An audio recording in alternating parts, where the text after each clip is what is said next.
I got the 2020 Cadillac XT5. I had to put a thermostat in here. I just did a YouTube short on that. I mean, nothing special. I don't even know if it was like a legitimate short, but just explain it. Anyway, I'm dealing with some issues with the lights also.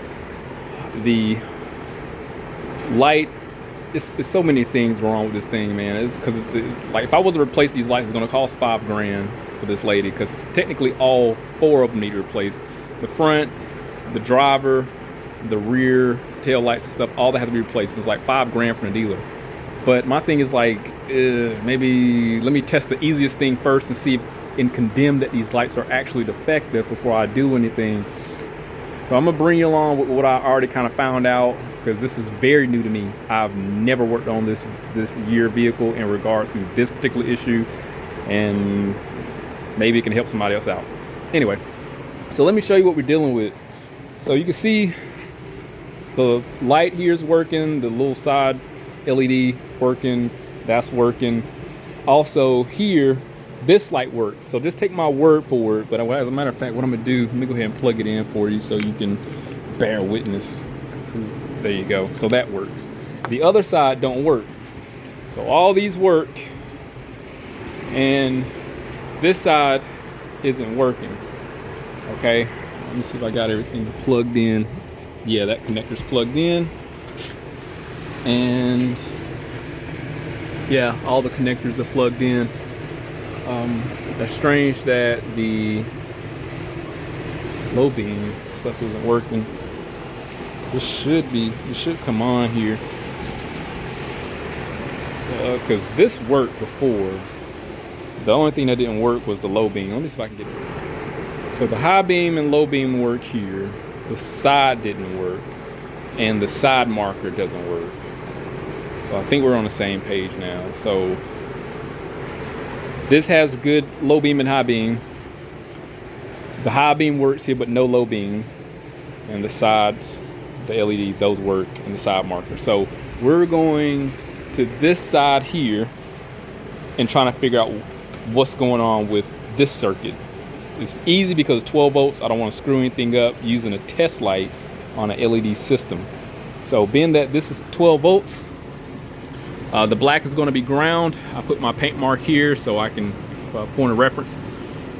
I'm going to simply put a piercing pin, like a pin inside of there, and do a ohm test from here inside the vehicle where the connector is at the body control module. Now my wiring diagram completely lied to me. It was totally deceiving. Let me show you what I do to discover what proper wire I need to be on, despite the wiring diagram having its own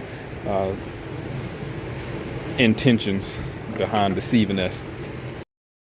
So mind you, I've already discovered which wires I need to be at. I'm looking for our 12 volt output from the body control module. This is going to be the purple and the gray wire. Pierced in here, got the wire running inside the cab. The body control module resides here. You take the pan, ouch, oh, I hit my knee on my jack stand. That hurts. So you take the panel off. It's just only 1/7mm screw behind the cover. Got that out, and the connector for the front park lights control is going to reside here on connector 4. I think it's should be 1, 2, 3, 4, because this was 5, and corresponding with the 5 wiring diagram partially. So I'm on, hopefully you can see it, it's pin 8, but they definitely correspond with the wires that's supposed to be the voltage output at the bulb itself. So this is going to be my left side that works. This is going to be my right side that doesn't work. Let me show you what I found out. For continuity, I have my own meter here. It's gonna, it's gonna sound off when it makes noise and bridges the connection. I'm gonna test my leads. It's gonna make that noise. So I'm on the left side driver. This is the one that works. I found my appropriate wire. supposed to disconnect it. Okay. I got some codes I know I'm at to clear. There's some things going haywire because the body control module senses the issue. So there's that. I did the same connection, same integrity connection for the passenger side. So I'm gonna plug it back in just to show you what I did to this point. So the lights are on. We need an output. Being that this is a 12-volt circuit, I wasn't going to test the LED system with an incandescent test light. You can break some stuff, but let me show you. This is grounded out. You can see there's a fuse box here. Let me pierce the back of that. What I'm gonna do, I'm gonna cut the lights off. This should go off.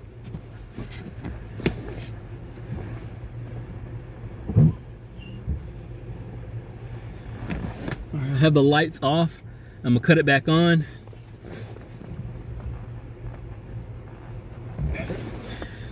Test light illuminates. Let me do that same test for my other wire going to the passenger side. Check this out. It's nothing. And this is the appropriate one. Let me take my jumper wire and move it over to the right side and show you that I'm on the appropriate pin. Here I am on the passenger side. I'm on the brown and the gray and brown wire. Same test. So brown and gray wire, we're looking for audible sound. I can disconnect it, it'll still do it. Same thing. So if there's any other connection with this, it's a short. It's supposed to be isolated. So test light here, testing for voltage. Mind you, the lights are on. That's the one that works. Check this out. It's not doing anything. It's not working. So that's the indication that we need a body control module because there's no output. And mind you, there's no codes that were readily available besides the one I generated when I disconnected this connector here. That's the only thing. This didn't have any codes. I don't see how replacing any superficial components such as the headlights will resolve this problem until we get the proper outputs. Now, being that this is broke, I'm going to apply 12 volts to this because I've never done it, and I want to see what will happen. I don't think it's going to damage anything that's already damaged. So whatever the driver is inside this body control module is just not working. And I'm not going to sit there and say it's a fusible link because I'd imagine, you know, this should have voltage being supplied for that'll support both left and right, I'd imagine. So just out of necessity, I'm gonna go ahead and check for battery voltage. So this far one should it's 5 power supplies, and then there's 2 here. So let me check those if I can. It's 1,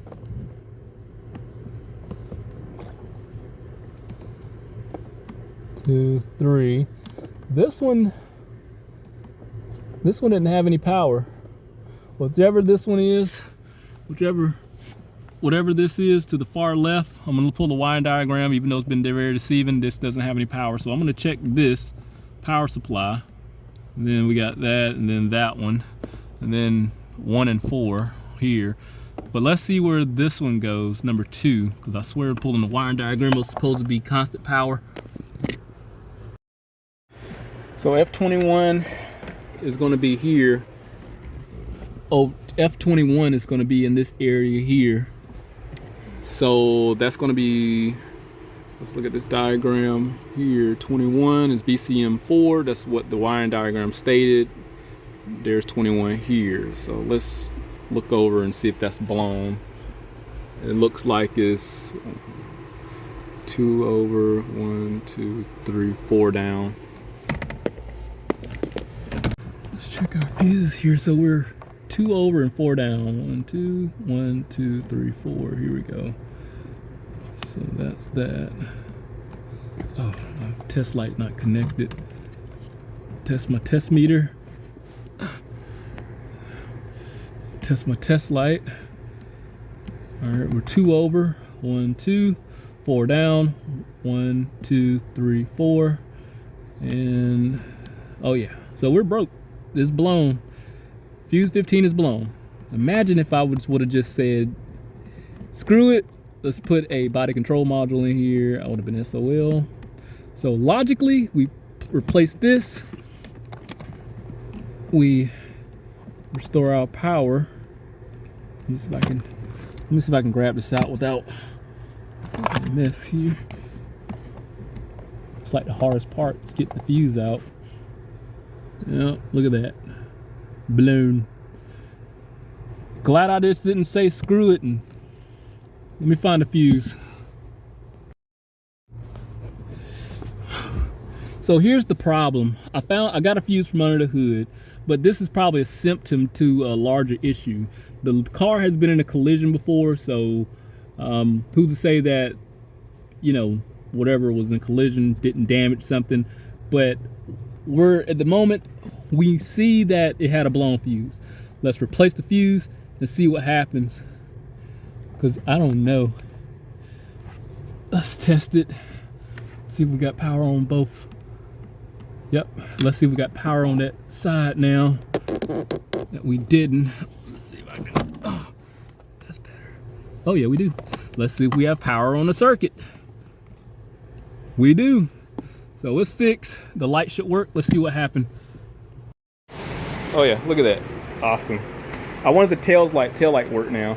So let me get this bolt back in there and put this stuff back. And we are good, man. Put this. There we go. Back working. Amazing. So I'm not sure what happened. It might have, whatever she hit and damaged some stuff, could have caused some chaos. I don't know. When I got in here, I found this connector down. I need to take this out anyway. Oh shit, I done broke it. Making things worse. I need to put the covers back on here. But this is back working. Let me get this back together and let me make sure all the lights and everything work in the back, and I'll be back. So this is beautiful. Front headlights work, everything. So you know what? I didn't check for the low beams. Let me make sure that works.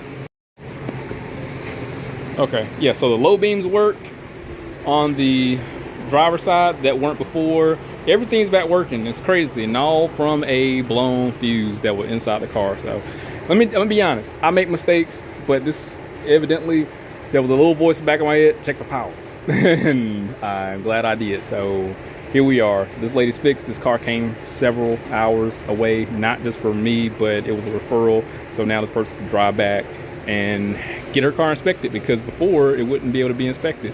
And imagine if, being that all of these components wasn't dedicated to one side, these had their own issues individually. So naturally a person like, well, it could be bad components on all of them. All of them had one symptom per unit. Like, side didn't work here, one side worked there, low side didn't work there, the brake lights kind of half worked. So that's crazy how that's designed. But I don't know this vehicle's very new. So I mean, I learned something new. Despite not having, it never fails. We don't have a code, that don't mean everything. And this car is not intelligent enough to generate a code in regards to inadequate power supply. And it's not like Mercedes or BMW where it has a backfeed to be able to test the lighting circuit. Okay, so learn something new. Hopefully somebody can go through this and be as successful as I did with this repair, even though it was a long-winded fuse replacement. Very long-winded. It took about an hour and a half, 2 hours to diagnose this through and through, but it's fixed. So the fuse is inside the vehicle, and it's just that little panel that you got to put back on, take off, just to gain access to the body control module to do those same tests. So don't always trust your wiring diagrams, because it led me astray. But I have back testing measures that I have for myself to ensure that I test these things properly and I'm on a proper wire. Don't be intimidated by wiring. Just isolate the issue, isolate the wiring, and just kind of run it head on. So trust me, if I can do it, anybody else can do it. And I'm not the smartest person in the world. Just look at me, you know. So yeah, with that said, If anything happened, I'll definitely update, and I'm completely aware that there's probably a major underlying cause for this issue. I don't know what happened. This is my first time working on this car. Don't have any history. It may come back for that same thing. I'm gonna let the customer know that this is just a symptom to a probably larger underlying problem, depending on what happened when she got into her collision. I don't know. But if anything happened, I'll definitely update. Hit that link, subscribe to the channel, stay informed, had originals in my work. See you next one.